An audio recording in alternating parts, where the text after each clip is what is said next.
We're continuing our conversation with Mr. Donald Brazones of Byron Center, Michigan. The interviewer is again James Smither of the Grand Valley State University Veterans History Project.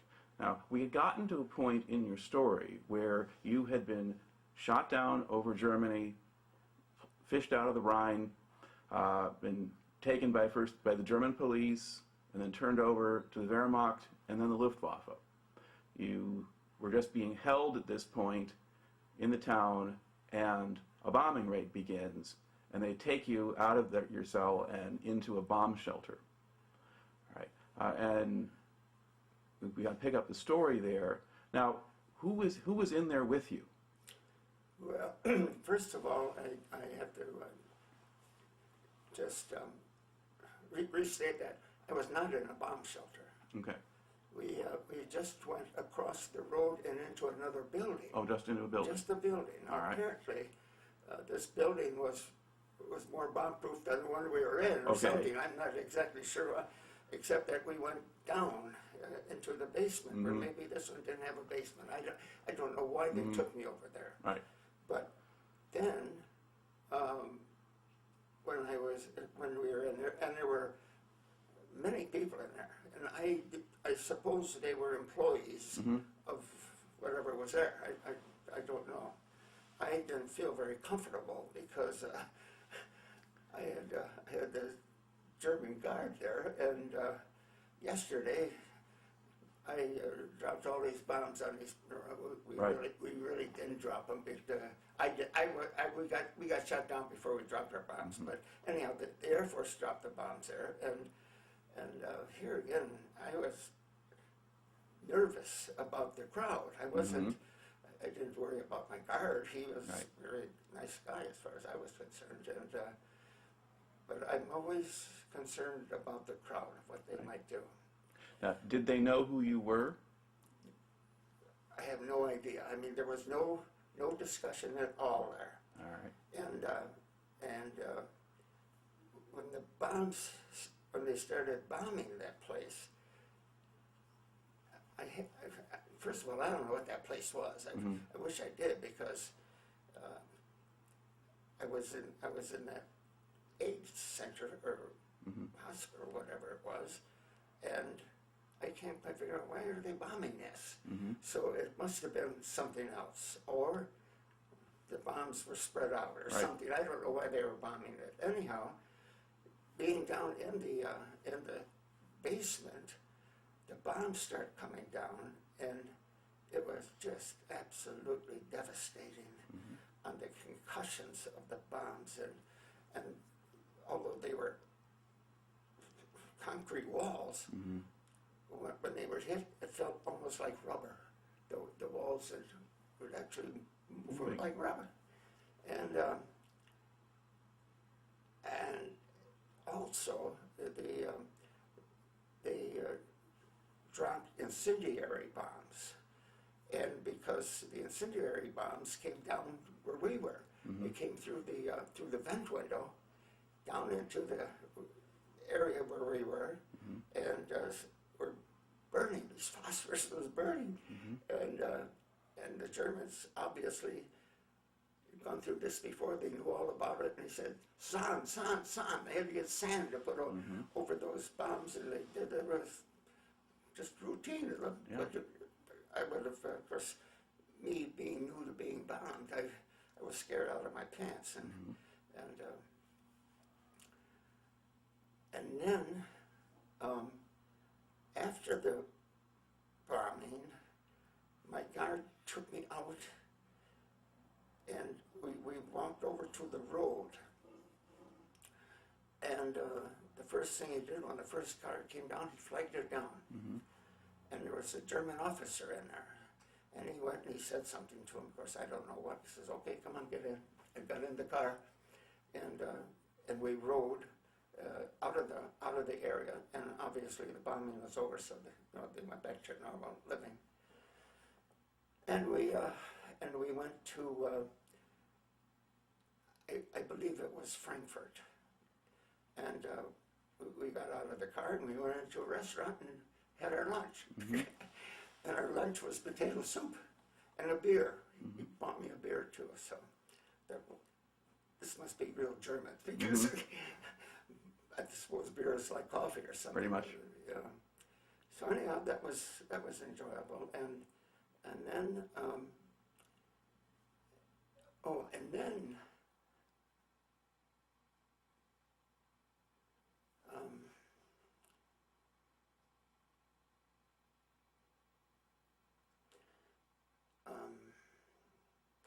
I don't know if I'm getting mixed up here or not, but then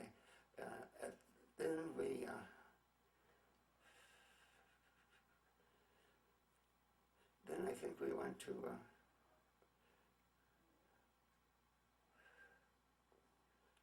I think it took me to Oberrusso, which is just a little outside of Frankfurt. And Oberrusso is, I'm not sure what that name means in German, but it was it was an interrogation center, and apparently the prisoners were taken there. They took me there and put me in a room with just a little low bed, and the mattresses on beds are straw, and closed the door, and it's dark in there. They have shutters on the windows, sliding shutters, and the only light that came in was the cracks between the boards. And I just lay there, nothing to do, nothing to read, nothing to do anything, you just lay there. I have a question for you. Yeah. When you bailed out, you landed in the river, you took off your boots. Yes. What did you have on your feet by this time? I had shoes. See, they fit over the shoes. Okay, you did have shoes. Yeah. Okay. Yeah. I was wondering about that. I had visions of you going around in stocking feet the whole time. Thank God I had that. And in fact, later, you know, when we hit winter up there in the Baltic, I said, geez, I wish I had some boots here. Anyhow, So they have you in the cell, and it's dark except for the light between the slats. Yeah, and then 3 times a day they come in and give you some food. And the food is used at breakfast time. It's usually a piece of black bread and some ersatz jam with some type on it. And I can't remember what we had to drink. Maybe, I don't know if it was tea or what it was. I can't remember. But we had something to drink. And then at noon, you would get a bowl of cabbage soup. And it was cabbage, no meat in it or anything, just cabbage, and that was okay.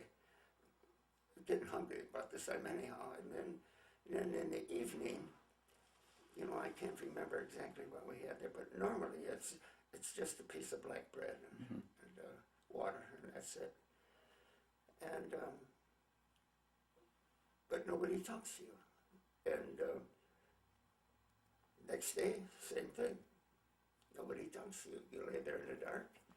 The third day, the same thing. Now, then the 4th day, you get your turn at interrogation. The interrogation officer, they take you into his office, and you sit there, and he, of course, speaks perfect English and knows about the United States. So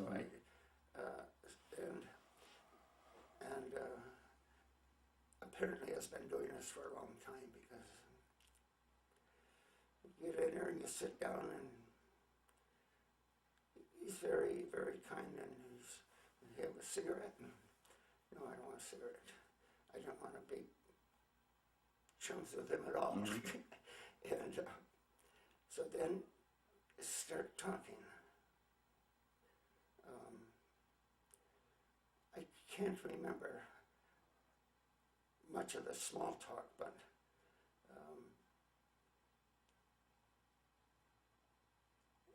apparently he could notice that I was relaxing a little bit or something, because he offered me the cigarettes again. I said, okay, I took one. And he sort of smiled when I did that. he has done this for so many years. And of course, it's my first time. So then we start talking, and then he brings out a big book, and it's a book on the 91st bomb group. Yeah. And he pages through it, and he has pictures of the hangar and the runways and everything, and a list of all the personnel.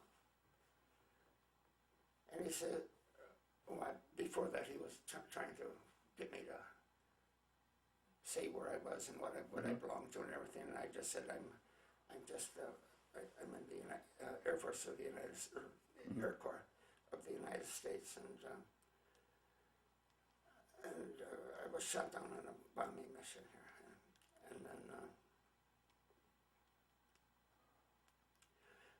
then he brought out this big book and all of the information on the 91st Bomb Group, and he said, listen, he says, we've been at war for 5 years. He says, we know as much about you as you know about us. And he says, you can't tell me anything that I don't know. And I said, fine. and then I think that was, did I tell you that when I wouldn't tell him anything to start with, I just told him my name, and there I was with the American Air Force. He says, okay, he says, we'll just have you shot as a spy. And I said, you know I'm not a spy. Yeah. No, I don't know that. He said, you could be a spy. And I said, well, if you've been here for 5, I'm not speaking this out loud. I'm doing a lot of thinking of my own. And I said, if you've been at war for 5 years, you know darn well I'm not a spy. I'm just shot out of the air this noon. So anyhow, that was the end of that. And then took me back to my room. And then the next morning, I saw that my door was open a little bit. Oh, and I think I forgot to say at the beginning, when you went there, they took your shoes and your belt. So if you escaped, you're going to have to hold your pants up and find someplace to walk. So that's pretty smart. So I looked out. Nobody said anything, but I heard a little action out in the general area. There were rooms all around it, and I looked outside, and here's my shoes and belt.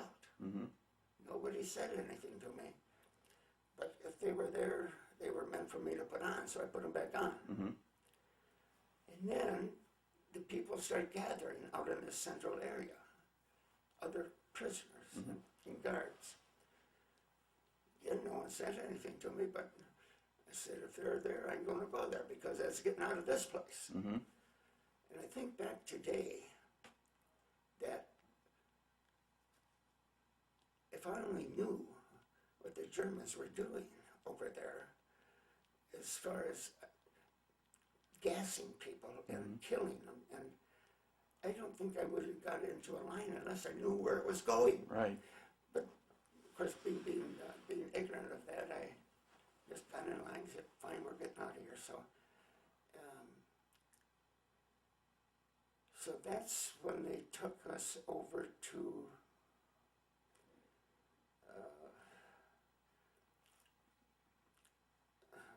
a train depot, I think. And then we got on the train, and in this car, and I don't know how many other cars, but in our car there were just all prisoners. Recent people got shot down, and the German trains, I don't know if it's that way all over. I think it is too in England. The trains are built so that they have the walkway on one side of the train, and then the compartments all along there. And so they put us, I think it was 8 of us in this compartment, because there's 2 seats. You sit and you look at each other, and that was it. And then there's, there had to be guards outside. I don't remember seeing any, but the train started moving and going, and I think it took probably 2 days to go up to Barth, which is up on the Baltic Sea in Pomerania. Right. And but on the way, and at that time, the Air Force and the P-47s and the P-51s had a good time shooting at trains. And sure enough, we could hear one coming out, "Tat, tat, tat, tat, tat, tat," and he was apparently spraying the train. And we all took and hit the floor and tried to protect yourself as much as you possibly could. But that only lasted, a few minutes, and then that was over. But the thing that happens is when that train gets hit, the doors get locked and the guards leave because they don't want any part of that. And I can understand that. Anyhow, we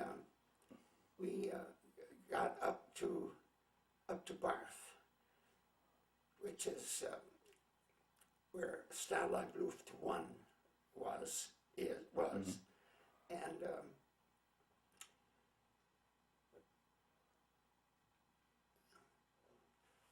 I think they disconnected our car from the rest of the train, so our car was the only one that was at the dock there, and then at the depot, and then they got us all out, and we standing there in a line, and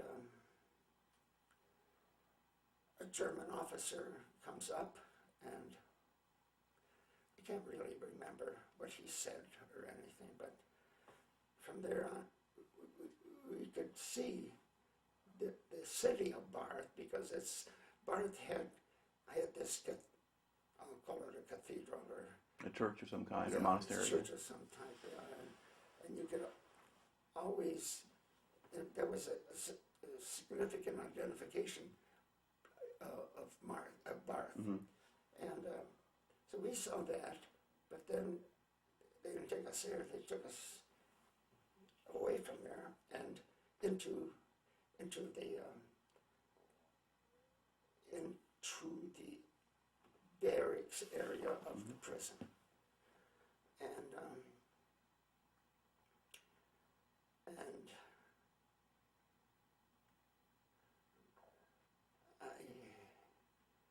don't think there's anything very important from there.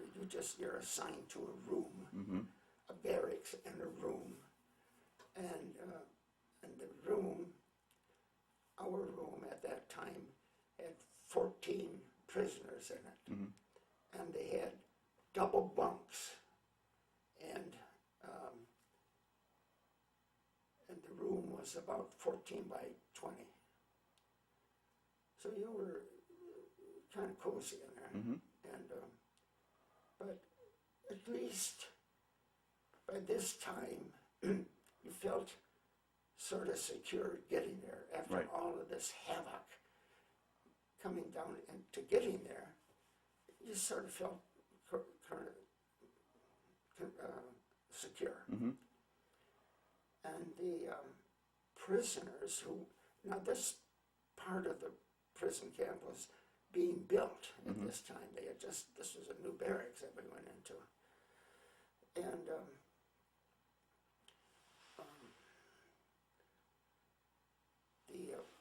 there were some prisoners in that barracks, but not all of the rooms yet. That's why they were taking us in there. But the prisoners that were there, of course, were very kind and very considerate of us, and they knew we were hungry, so they would bring out some of their food and they would share it with us. And the one thing I got was a can of salmon, about that big, said to myself, I really don't like salmon. But they opened it up and I ate the whole damn thing. It wasn't what I liked. I was hungry. Right. And actually it was very good. And from that day, I still love salmon. Now, did the prisoners explain to you sort of what the rules of the place were, or how you had to act or behave, or what to watch out for? I believe so. I really can't remember specifically. But they had to because they were there and we just came. So, yes. And I'll just explain a little bit of the daily life there is that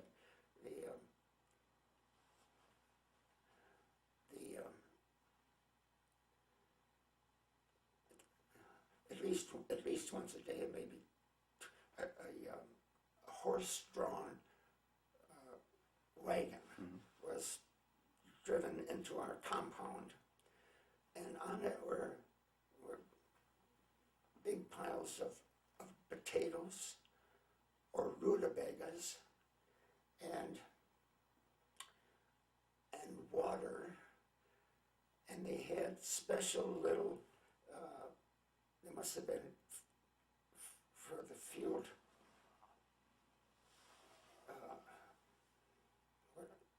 mess, maybe I should call it, where they would heat. They would heat barley, and big pails of barley. It'll look, think maybe like a milk pail or Right. something. And so they would come and dump that in the compound, and then each barracks would come up and take their share, whatever it was. Oh, and also some black bread. They had black bread. So that was our meals and subsistence for quite a while. In addition to that, though, we were allotted one Red Cross parcel. Now, the Red Cross parcel, that was made up by the International Red Cross in Switzerland, but it was the American Red Cross. And in it, they had good foods that we liked, and that's where the can of salmon came from. Or you would get a can of pate, which is a liver spread. Right.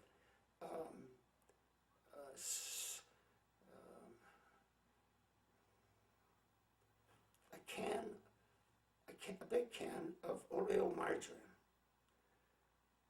And that's significant, and I'll talk about that later sometime. And a can of Spam, what they call D-bars, a chocolate D-bar, like about that size, and kind of thick, very hard chocolate. But I guess it was made with the good stuff, vitamins or something to help you. And they had those in K rations for the Army. I mean the American Army. They were in the K rations.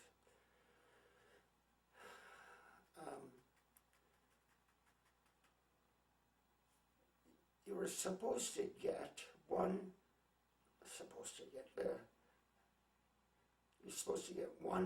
Red Cross parcel per person per week. Oh, that's right. There was also 5 packs of cigarettes in there.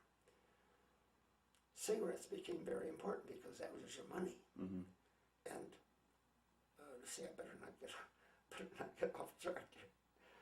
Well, let me continue with that as long as I went there. In this compound, you always, and when I found out what being in service, it's really an experience because there are so many different people in service, and they all have different talents. And sure enough, in our compound, we have some guys who set up a store. And you would have your cans of salmon and Spam and cigarettes and everything in there. and you could go in and buy stuff with cigarettes. One cigarette would buy a can of something or something like that. So, I just want to explain that. Right. So you were talking about kind of sort of the daily routine. So they bring in the food. Yeah. Did they actually give you the Red Cross parcels Oh, every yeah. week? Yeah, they had the Red Cross parcels. And then the barracks captain would distribute so many to each room. And then the room would really put everything they had in the away in a cabinet, so that when it came time to eat, we would distribute some of this food. And for instance, a can of Spam, you know, a can of Spam is about that big, and you would have to slice that in 14 even slices. Later, when the camp got more crowded, and they had to accommodate the new prisoners, they came in each room and put a third bunk high. So now we had 20 people in our room, and in the same room, 14 by 20. You got very friendly. And then when you had this feast of roasted Spam, you had to cut it in 20 slices. So the slices got smaller. But that was the only meat you had, and you treated it like roasted Spam, not like an old Spam sandwich. Right.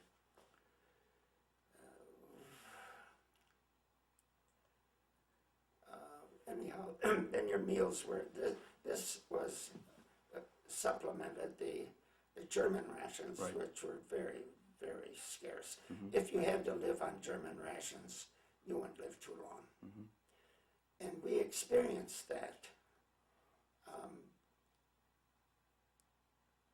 after Christmas. I got shot down in September, and then in December, at Christmas,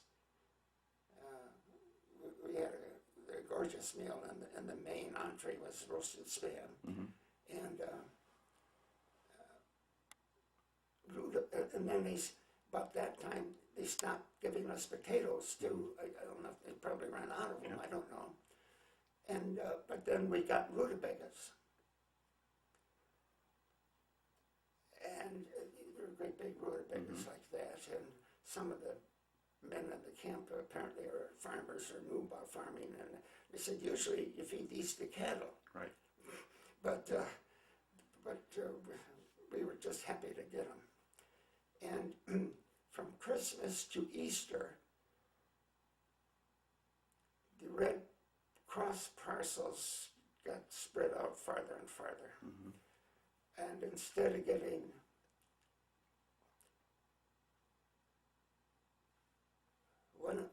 we got hardly any, really, but we got some for the 3 months between Christmas and Easter. We got some, but we mostly got rutabagas, and the only meat you got was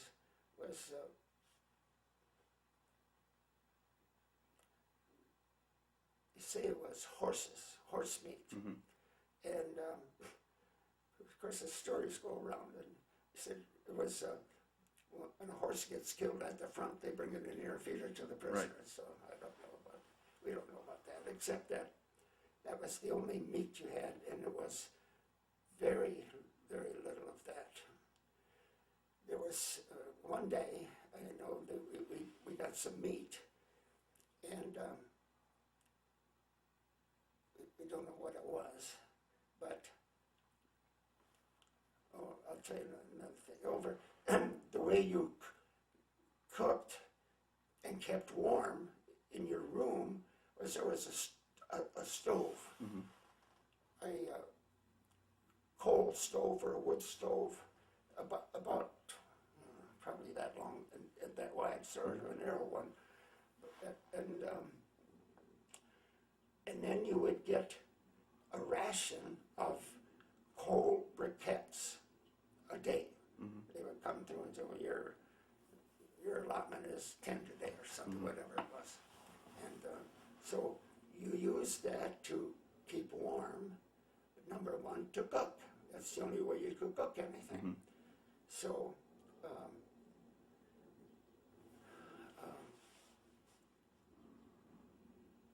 during that period, that starvation period, is that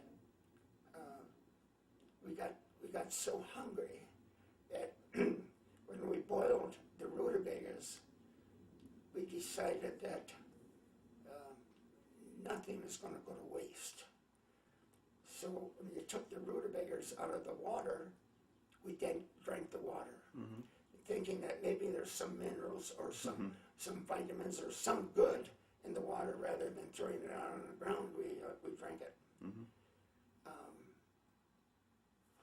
Now, why was the oleomargarine important? I got to tell you, I'm glad you asked.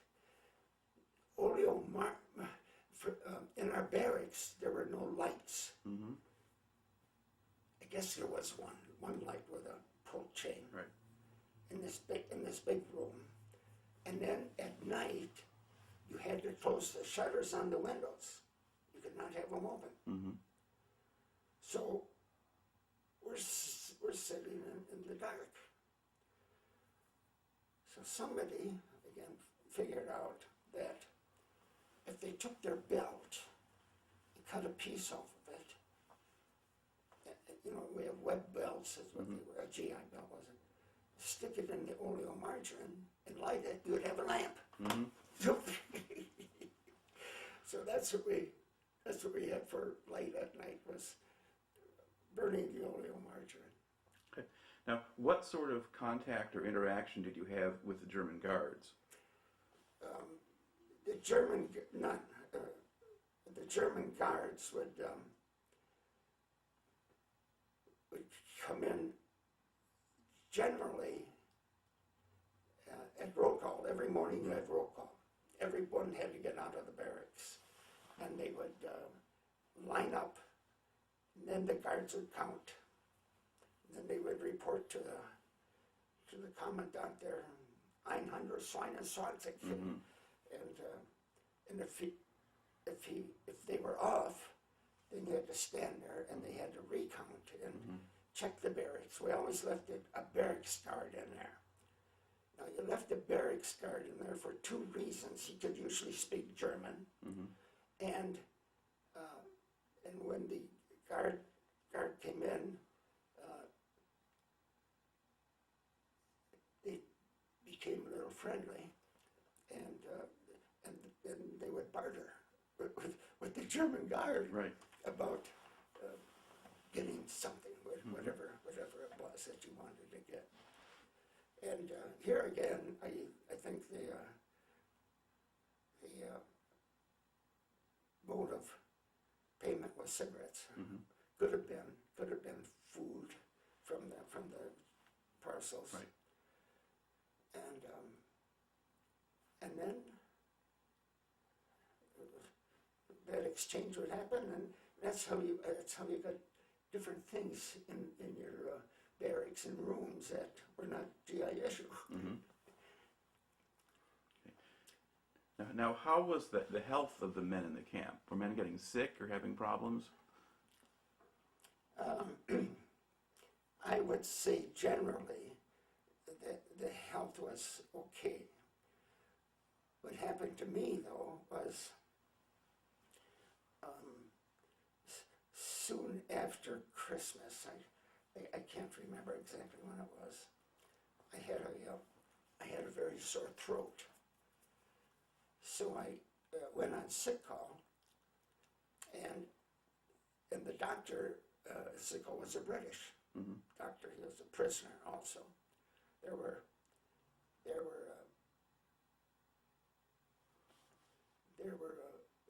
quite a few British in our camp.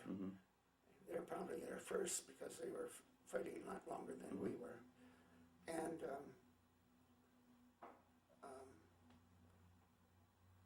this British doctor came and looked at my throat, and he screamed out, and ah, and I thought he meant for me to say ah, but he says no, he says this is just an exclamation of what I'm seeing in there, and my tonsil was just all coated with something, and so they took me out and put me in isolation. Well, it was just a room. There were 2 beds in a room, and both of us were quarantined. And they said I had diphtheria. So the treatment for diphtheria was,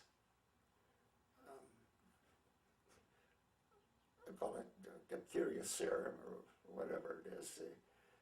They came and they had a syringe. It had to be that long, and of course, when you're looking at syringes, the size always gets bigger. Right. And it was amazing because they filled that up,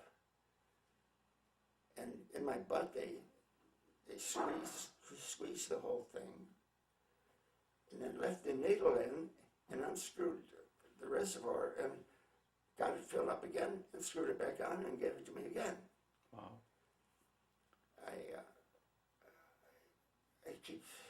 I remembered how much it was. It was 30,000 British units or something like that. And that was my treatment. And within a day, I started puffing up. And all over my body. I was just puffing up, and the doctor came in and looked at it. I had a reaction to the stuff that they gave me, and they came in and gave me another 1 shot in the arm to counteract that, and my swelling went down, and from then on, I never got it. I never got anything that I can remember. I must have gotten medication every day. I don't know. I was in there about a month though, and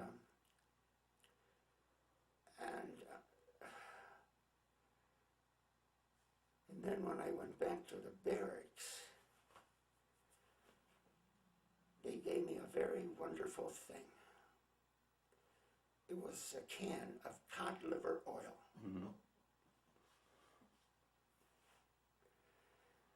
And I don't think that there would be enough money to make me take a spoon of cod liver oil when I'm normal. But I had to take that 3 times a day. And being in the condition my body was, I just looked forward to the time when I could get some more cod liver oil. Isn't that something? Well, probably has some interesting nutrients in it. Probably more than rutabaga juice. Yes, most likely. And that's why they were giving it to me too, I'm sure, to build me back up. And since that time, I read stuff, and they talk about fish oil is so good for you. So and cod liver oil at that time, I don't know if it was in your youth, but at that time it was quite common. It was just sort of, it kind of just gone out of style, and as far as I could tell, that was probably a good thing at that point. Yeah, I think so too, but I was just thinking maybe that became popular during the Depression or something, I don't know. Well, it was an old cure-all kind of thing. I mean, it had a lot of items and stuff in it. And fish oil, and keep talking about fish oil, and anyhow, I think the point I'm trying to make here is I said I'm hungry. That anything like that would just really taste good, so I was looking forward to it every day. And finally, when the can was empty, I got a little sad. Now, so in general, you really didn't have much contact with the Germans? They just left you alone in the compound most of the time? No contact with the Germans at all. In our compound, there was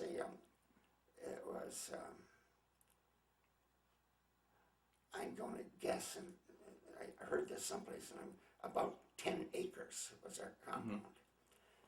And around the compound was a double barbed wire fence, about 10 feet tall. And then in between the two fences, they had entanglement of barbed wire.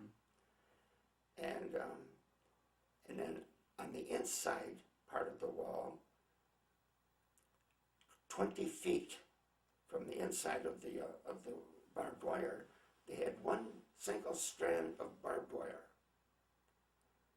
and it was nailed to a post about this high, all the way around the whole compound.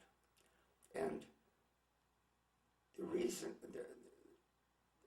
why they had that was for security, for the security of the Germans. And anyone that crossed that single barbed wire was shot. We had guard towers all around, and they had shoot you. And you were told that, don't go over the fence. Right. And I never did. But when you would walk around the compound, of course, you would walk right next to the fence all the time. And that was our exercise and entertainment, and everything was to walk. And we walked and walked around that compound all the time. And everybody did, so it was like a big parade. Now, while you were there people who actually would try to go over the wire or get out, or by then were they behaving themselves?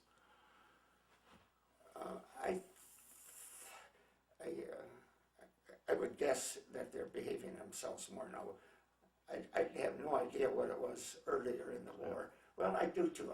I'll tell you about that. And then,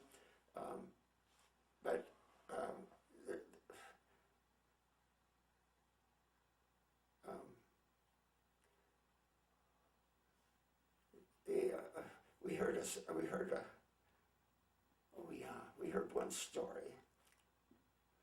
I did not see it, but I heard a story that we'd have air raids too. The British, the Americans would come and bomb around there, and when the enemy planes, which were our planes, came, they would blow the siren, and we had to get back into the barracks, close the shutters on the windows, and stay in the barracks. And one time, a person apparently did not hear the siren, or I'd have to say he didn't hear the siren. So he came running out of the barracks, and as he got out, he realized that there's nobody out here, and he turned to go back, but then they shot him from the tower. I did not see it. It's the story that went around. I have no reason to believe it's not true. Well, what shows up in at least the history books is that earlier on there were various escape attempts, and those got dealt with harshly enough that eventually orders came from the outside to say that the American and British prisoners were not under any obligation to escape. They should just stay where they were. So you had an earlier phase. So by the time you got there, some of that may have kicked in, and so it was kind of understood you mostly would just stay there and not try to tunnel out or anything else like that. Well, if that is true, that's a good thing, because in Stalag Luft 3, they had this great escape, and they dug down. Our barracks were up on stilts, by the way. Later, the compound that I went in, the barracks were up on stilts. The previous compounds, they weren't. Right. So what would happen is that they would take this stove that was in the corner, take it off, put it on the side, and then they would take up some bricks, because the stove had a brick bottom there, and then they would dig down from there. And if a guard was coming or anything, take the stove, put it back up there, and twiddle your thumbs while he's walking around. And I've read stories about this, so they've had a very sophisticated method of digging and tunneling. Right. And when they would dig in that dirt, then the crees, we call Kriegies, that is German for Kriegsgefangenen, which is a prisoner of war. So the Kriegies would take the dirt and put it in their pockets, and then when they were walking around the compound, they would get rid of the dirt. You had to get rid of the dirt somehow. And I'm just thinking, they also had to be sure to spread it so that the color of the dirt didn't change. Right. Otherwise, they would suspect. Of course, they're always suspecting someone of tunneling out and getting out of there. And in Stalag Luft 3, it was a very sophisticated tunnel. You'd almost think that they were miners or something. They may have had some miners. Actually, they did very, have some very miners well could have, in because the they camp. were blowing air down there, and they built some rails so that they could crawl on their belly up to the next area, and very, very sophisticated. And finally, one day they decided that it was time to dig up, and so they could escape. They went up, and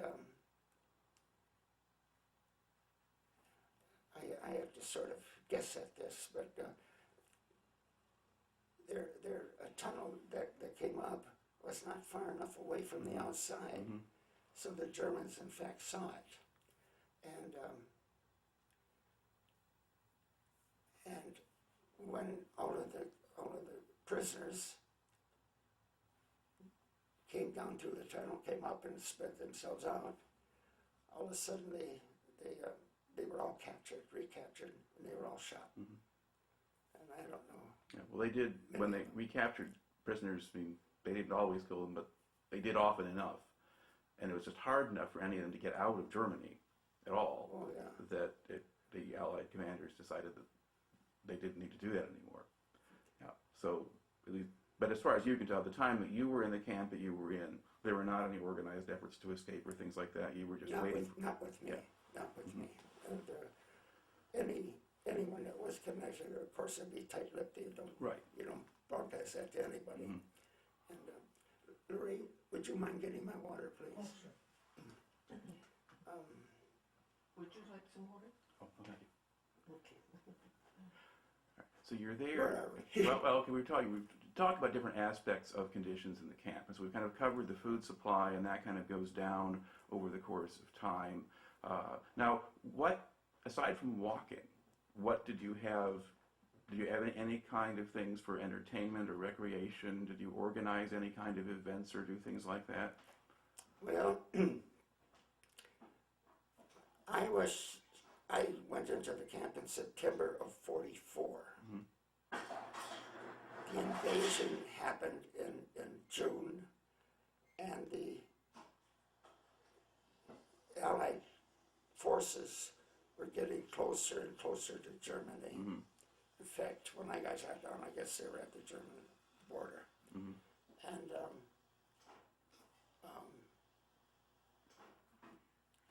there was not too much stuff going on. Right. And playing, I mean, before that, they played ball, the prisoners played ball, they put on plays. They have a band, I don't know, I wouldn't doubt it. And, but the closer, come on. You're not on camera, so you just... The closer we got to the end of the war, and when the Germans became less, they had less and less. I mean, they weren't, I don't think... They didn't have a lot of food or anything else. I don't think the people in Barthas had much more than we had. They didn't.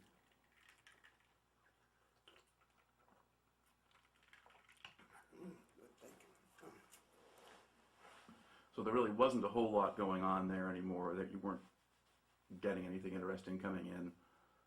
But what kinds of things could they trade, if they're bartering with the guards, what kinds of things could they get?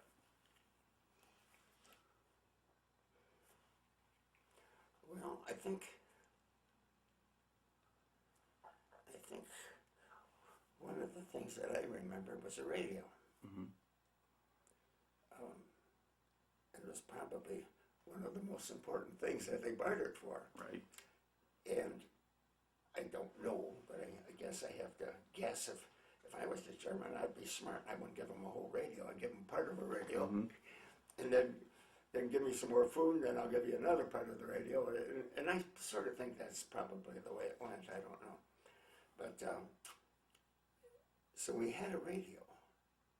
And we could get, when I'm saying we, I mean the whole Right. prisoners, could get broadcasts from the BBC. Mm-hmm. And then they would take this information and write it out on a sheet of paper, and then how would they copy that? Or maybe they had to have more than one sheet of paper, so they had to do it many times, because this got passed around to all of the prisoners in the barracks. Right. So every night you would wait for someone to come and give you that paper, so that they would tell you what you'd never get out of the Germans. Sure. You'd get out of BBC, where the troops were, where they, what they captured. Mostly about the war. Now, did you get any letters from home, or could you write? I got letters from home, yes, and I got. It took. I think about 3 months before I got my first letter. Mm-hmm. I wrote some, but come on, dear. Just thought maybe you should mention those. That I think it was very interesting. Oh yeah, that's good. Thank you.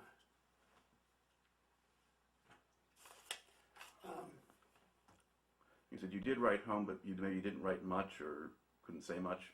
You didn't have much to say, really. Yeah. I mean, what could you say? Yeah. And even on the incoming letters, they were read by German censors, because part of it was all blacked out. You couldn't see it, so I don't think American censors would do that.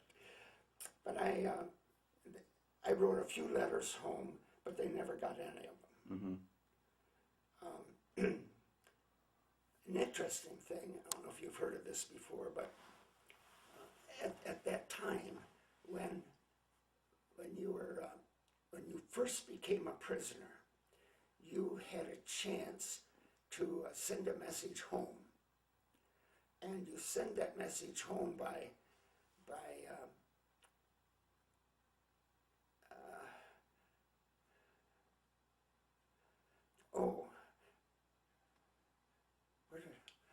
I guess the Red Cross handled that. Right. And you wrote your message that you wanted to send to your home, to your parents, and then they would broadcast this over shortwave.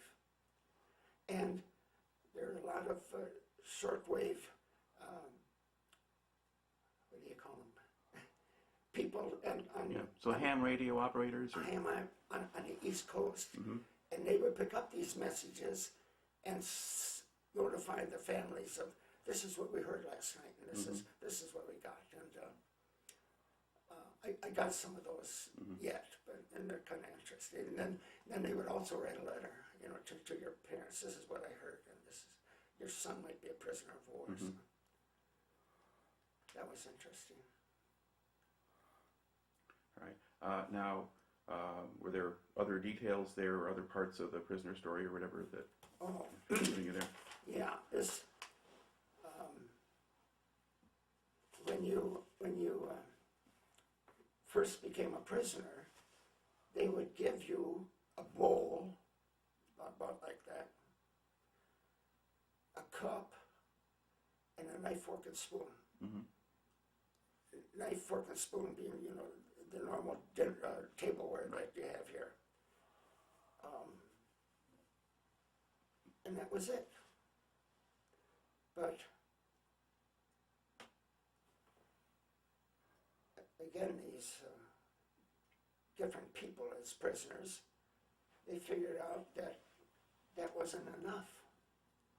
How could we cook our food or do anything? We didn't have no pans or anything. So another thing that was in that Red Cross parcel was a can of Klim, K-L-I-M, milk spelled backwards. Okay. It was powdered milk. Right. And after that was gone, somebody, had to be years before, figured out that if you took that knife and put it down into that empty can, you could get that bottom out of there real nice. So then you had a nice flat piece of metal, and you could put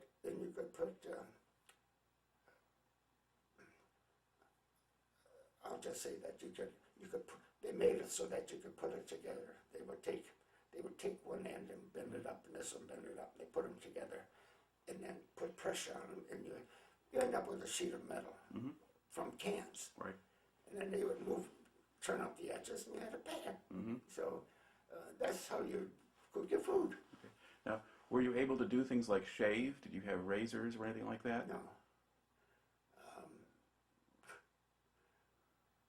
I was just turned, I was 20 years old or whatever, and frankly, I didn't have to shave very much. So, I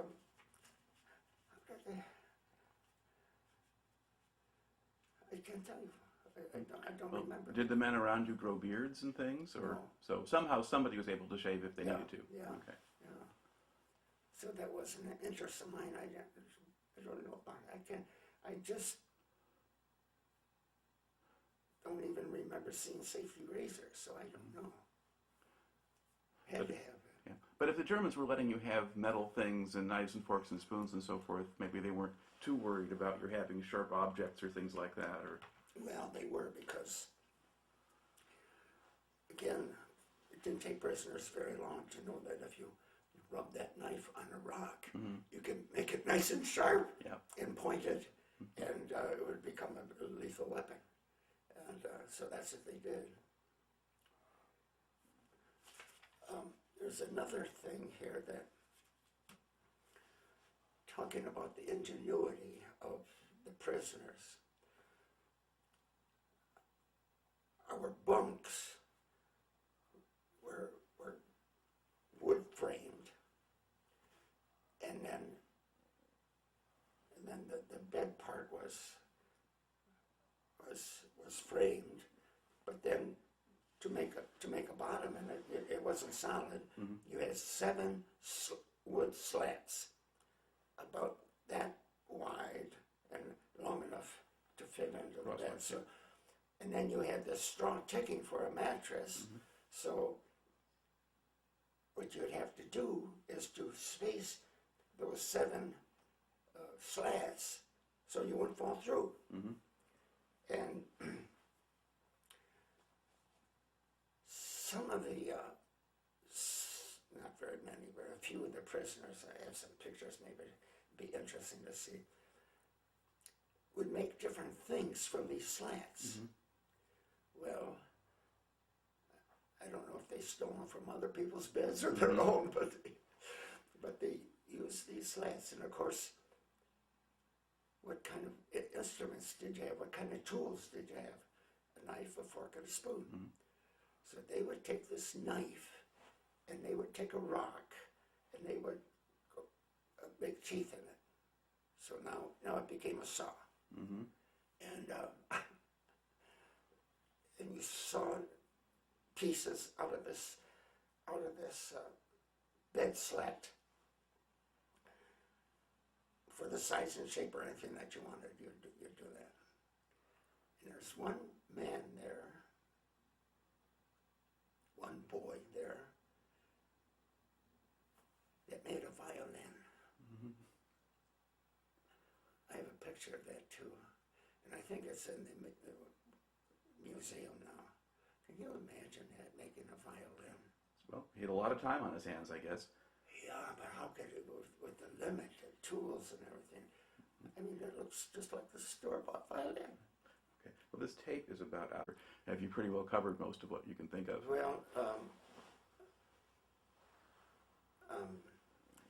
they did have a library, and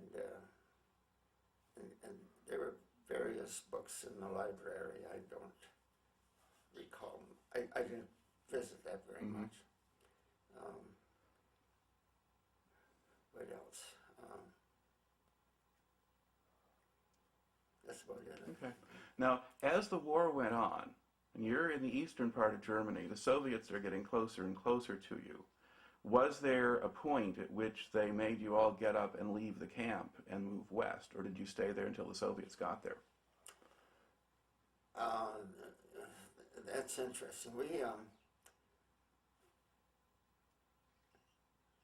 with the radio, we knew what was happening in the war. We knew where the Americans were and where the Russians were. And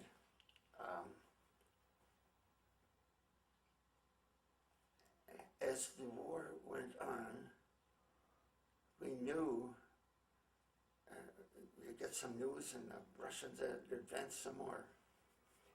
And at night, some of these guys would open up their shutters and open up their windows. Come on, Joe! Going for Joseph Stalin. Right. And we knew exactly what was happening, and so did the Germans, of course. And one day, all of the Germans left. They all left the camp. No more guards, no more nothing.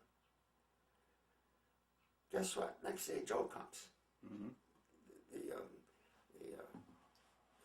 Russian army is there, and they go, and these troops came from Stalingrad, and they were hard soldiers. They had seen a lot, and they was hurt a lot, and they came on horses, which is interesting. And when they came into Barth, the story goes is that they would come into a house, and they would take their gun, and they would point it at whoever answered the door, and they'd say schnapps. They had to get some schnapps for him. And then this one afternoon, we were up on the Baltic Sea, right on the shores. Right. And there was a peninsula that went out like that. And here's this Russian going down on this peninsula. We could see him as fast as he can go on a horse. He has a machine gun in his hand. He's shooting off the bullets as he's going. Oh, my God, this is really something. We were more scared of the Russians than we were of the Germans, because we didn't know what they were going to do. Well, what did the Russians do? They got to your camp. Did they just wave at you and go on? Or? Well, they raided the city first and did what they wanted to do there, and then they came up to the camp. And they said, okay, we're going to take you back to Russia, and we will repatriate you through Russia. And our officers in charge says, no, we're not going to Russia. We're going to wait here until our troops get here, or we've already notified the Air Force, and they're going to come in and fly us out. And somehow they made this guy understand that.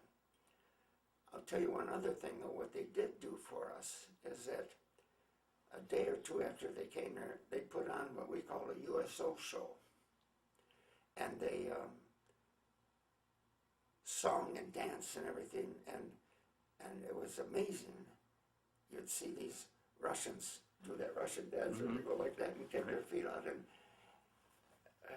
it was a good show. And we couldn't understand anything they said, but the dancing was interesting. Then it must be a day or two after that, I can't remember how long it was, possibly a week from the time we were liberated to the time the 8th Air Force flew in there. So there was an air base somewhere in the area they could land at, or? There was an air base right outside of Barth. Okay. I don't know how much you know about Barth, but the other thing about Barth is that it was some sort of a sub depot for the Luftwaffe at that air base, and also in the city there was a concentration camp, and we get well, I shouldn't say we didn't know, because at times you would see some people out there in the field working, and they had on striped suits and these hats that sort of, I think you'd call them like a tam for us now, I don't know, but and stripes.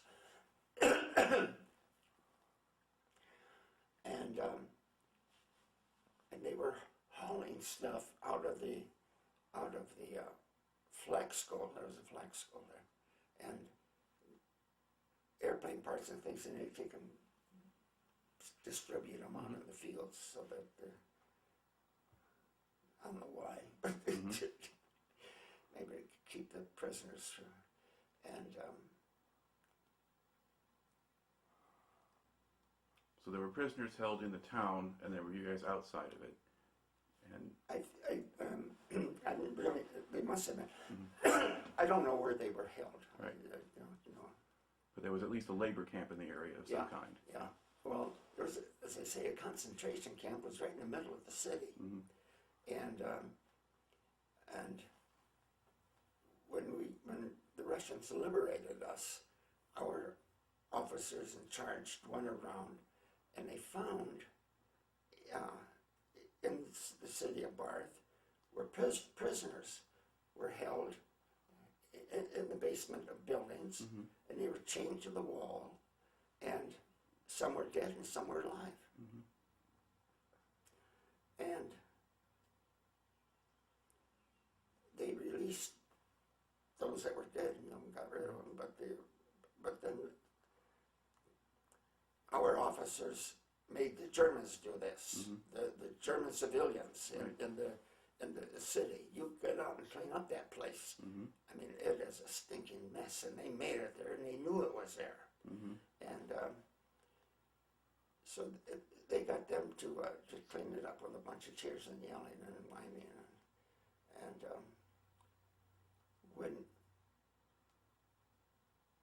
when we were leaving, I'm sort of mixing this up, but when we were leaving, we had all marched down to the airport, to the runways, Right. and then we saw this concentration camp in the city. It's the first time we knew it was there, because there was bars on the windows and everything, and we walked by it. And, what was your question? Well, I was just asking, I'd ask about how you wound up getting out. Oh yeah, And so, So that's, our Air Force came in and flew us out, and it was interesting. In fact, there was a 91st Bomb Group that came and got us, and the planes were just all lined up, flying in a line, landing, coming around, sitting like that, shutting off 2 engines. We plowed into the airplanes, filled it up. They started the 2 engines again and went and took off. And interesting, because you read articles about that. And they took us then to France, to a camp called Camp Lucky Strike. And we got showers and deloused and Mm-hmm. and some food, some good food. Now, did you have any problems adjusting to eating good food again? Well, we didn't because when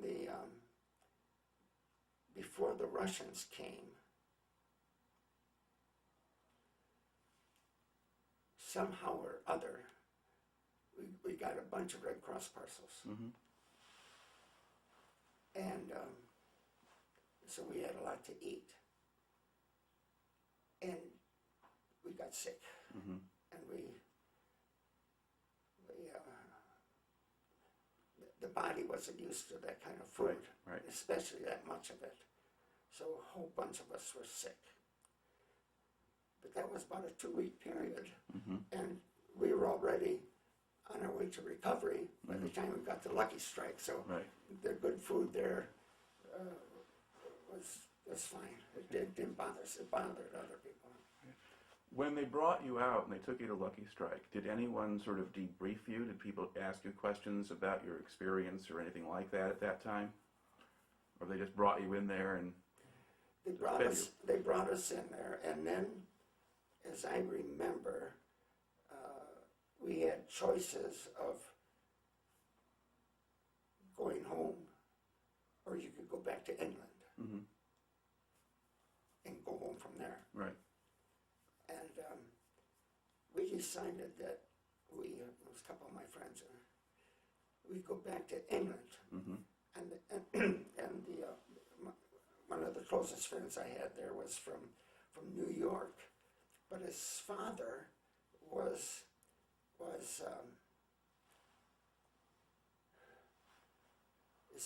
Scottish. Mm-hmm. So he wanted to go up to Scotland to see where his father was Mm-hmm. born and raised. So I went with him. And I'm not sure how long we were gone, but we were gone. And then we went to, also, in Scotland, they have, you know anything about Scotland at all? They have this castle up on the hill. Mm-hmm. And the Scottish Army puts on a show. Right. Edinburgh. Yeah. It is unbelievable. It's really good. We went back to there after the war Mm-hmm. and saw another one. And Lorraine has her picture taken with one of these guards. and let's see what from there.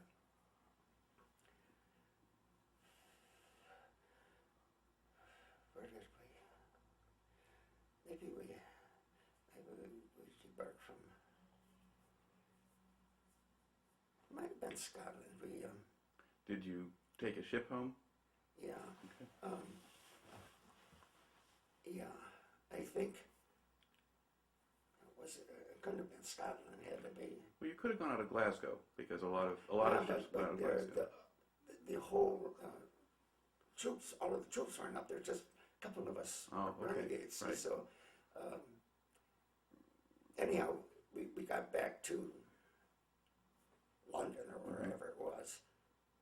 Or maybe we left from Liverpool. I'm not sure. Liverpool's quite possible. Yeah. Anyhow, we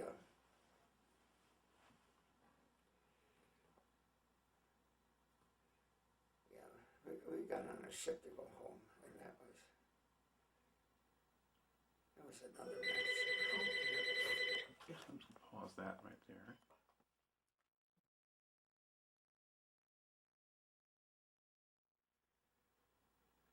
Okay, so you sail out of Liverpool. Do you remember what kind of ship you were on? Was it just a regular transport or a liner or? Well, when we got up there, I'll always remember, is that in the harbor was the Queen Mary. Mm-hmm. Oh man, we're really, and we're gonna go by the Queen Mary. Mm-hmm. It's so nice. So they march us out. We go onto the dock and onto a Liberty ship that apparently carried sugar up there because there's sugar spilled around and the bees were flying around. So what the hell are we doing here? We're supposed to go home on the Queen Mary, but no, that was our ride home, and it was empty.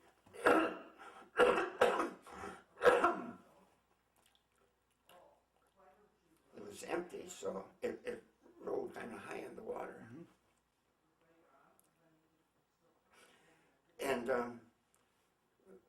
we had some pretty good rides as we were going home like this. And it was kind of interesting. Many of the guys got sick. And I won't even say this one on the, but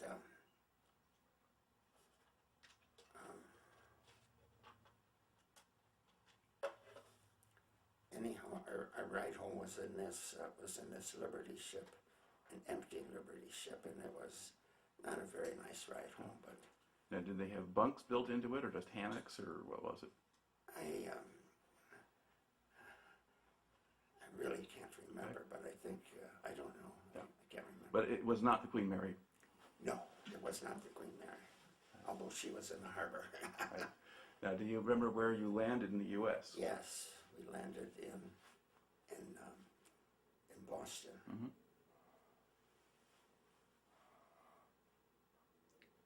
And then from there, did they let you get on a train and go home, or you had to go someplace to be discharged, or what did they do? We went home. I think we got home somehow. Yeah, I was home on and I had a 90-day leave, I think. So I had time to get reacclimated to the civilian life in the United States. However, the war in Japan was still going on. And after my experience, I decided that I was going to do no more fighting with anyone. So I did everything I could to extend the time of my vacation. Right. And that's why I stayed in England, for 2-3 weeks longer than I had to. I did not want to go to Japan. And I don't know of any prisoners that did, but it's possible. I don't know that. But I don't want to take that chance. And then, okay, I'll leave that go. Well, they had the point system in place that could calculate whether it could be discharged. And presumably, if you were a POW, you would have had quite a few. I think I was a short a few of them. Like, give me 85, and I had 83 or something like that. And I was thinking of how can I get 2 more points. Right. And when I got shot down, when I was in the plane, and the plane lurched forward like that, the equipment in the place came down and hit us. And it hit me on the back of the leg here, and it drew some blood, but mostly a bruise. I said, well,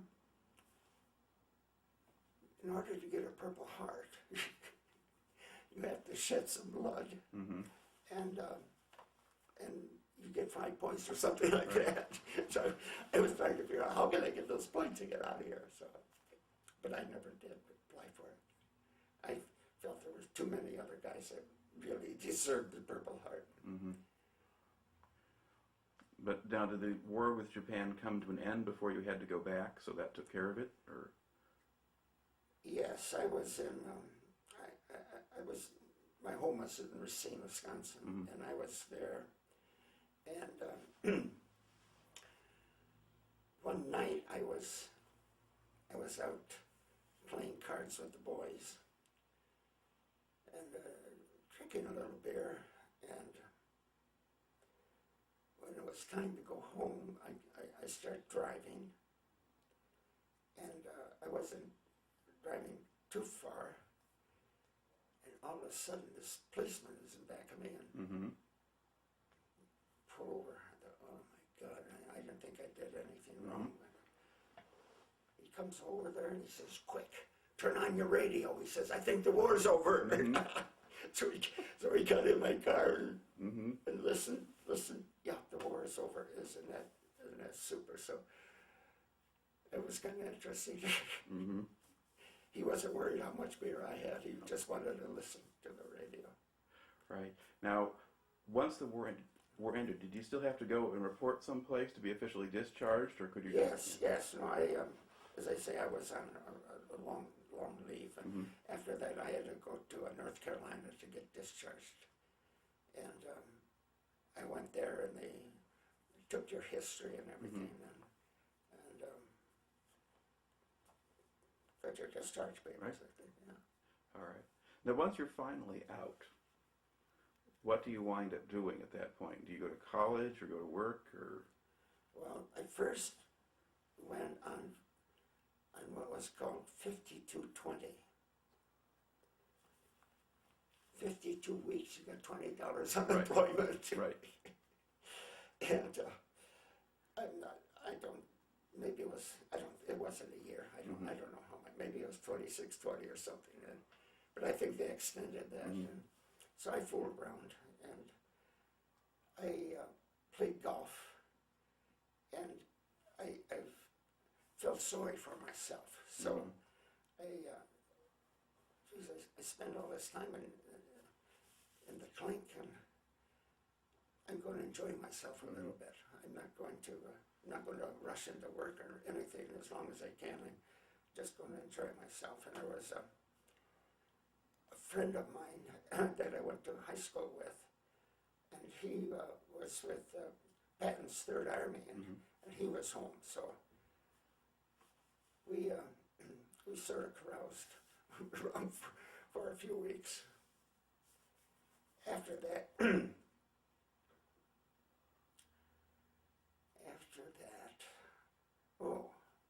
I went to work. I went to work in a factory. Both of us did. And we were assembling big hydraulic jacks. And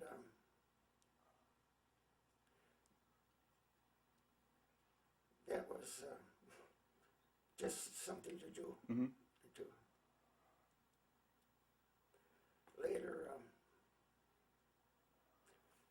Later, I decided to go to college, and the University of Wisconsin had opened up an extension in Racine, where you could go for your first 2 years in Racine. And then after that, I went to Madison and graduated in 49. All right. And what did you have a degree in? I had a split degree in business. I had a split major of marketing and finance. I'm always conniving. I got a split major because I could get out of college 6 months earlier. There was one requirement, one required subject that I had to take for a marketing degree, but it wasn't offered in that semester. So I'd have to fool around for a semester. I said, I'll take a split major and get out of here. So that's what I did. All right. And once you had the degree, what did you do? Then, well, there's two things I did real quick. And the first one was to marry my beautiful wife. We got, and before that, I applied for a job at Oscar Mayer Company, and they accepted me. And I told my boss, I says, I can't go to work for another couple of weeks. I said, I'm getting married tomorrow, so or next day, whatever it was. So that was it. We got married, we went on our honeymoon, we came back, and I went to work with Oscar Mayer Company. All right. Now to look back on the whole thing now, and this may be too big a question, how do you think that whole experience in the military wound up affecting you? In what ways maybe were you a little bit different person or saw things differently than you would have if you hadn't gone through that? You know, see, that can't be answered because I was 18 when I went in. I was 20 when I got out. 21 when I got out. And those are kind of tough years for a boy growing up. So had I not gone in there, I don't know what would happen to me. I don't know. I know that my experience in the service was good. I enjoyed it. Even though I had some interesting days. There are certainly parts you would not want to repeat. No, but no, the service was good for me, though. I enjoyed the service. I'll tell you one more thing. My son that was here the other day was, he must have been about 18 when the Vietnam War was going on. And he says, I want to go join the service, go and fight in Vietnam. He says, no. I said, you can't go there. He said, I'll pay your way to Canada, but you're not going to go to Vietnam. Because I felt that Vietnam was a rotten war. We should have never been there, killing all these innocent people, both American and Vietnamese. Now, did he not get drafted, so it wasn't an issue, or? No, he didn't get drafted. Okay. Yeah. It's too bad, too, because the service would have done him good. He would have enjoyed the service, I think. Maybe not, but I think he would. Well, I don't know. I've talked to quite a few veterans, and the majority of them say that in general it's a good experience. A lot of them suggest it's something that everybody ought to go through or have, but a lot of them will say, except for the war part. If you don't have to fight a war, then a pretty good thing. You know, I really hate war. I think it is the most stupid thing that mankind can do. People shooting people. Why? Yeah. Why are you doing that? Yeah. If you go and you look at the reasons for it, it doesn't make a whole lot of sense. I mean, if you look at, say, where Japan is today, for instance, as opposed to where they thought they wanted to be when they were trying to build themselves an empire. Well, they didn't need an empire to get They're the our things best that friends. they got out of it. Yeah. Germans. What did we do? We defeated them and then fed them. Flew all this food into Germany. Why well, Germany I can understand. I mean, I can understand that war. That maniac really had to be stopped. And I don't think obviously there was no one else that could do it. In fact, we had a hard time preparing for it, so.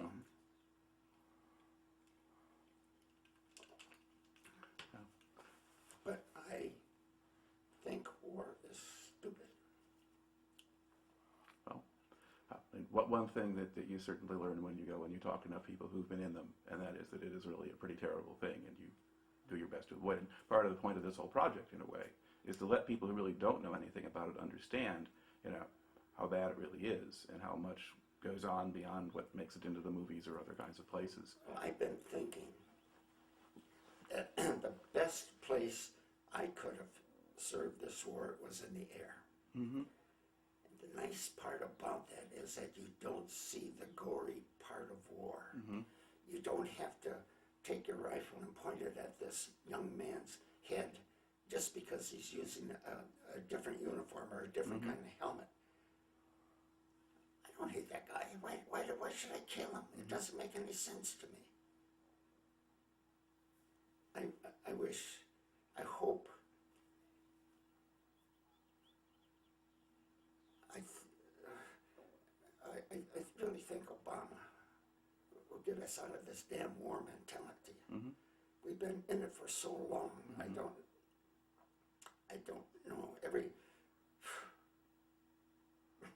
Well, the country is pretty tired of it. You're not alone in that kind of sentiment. It's part of why he got elected. But yeah, but certainly anybody you can recognize, what a problem it is, they want to get us out. But it's a little bit beyond our control here. But in the meantime, that's right. but what you have done is you've told us really a truly remarkable story. This is one that's going to be a very valuable part of our collection. So I just want to thank you again for taking the time to talk to us. Well, thank you for being here. All right, there we go.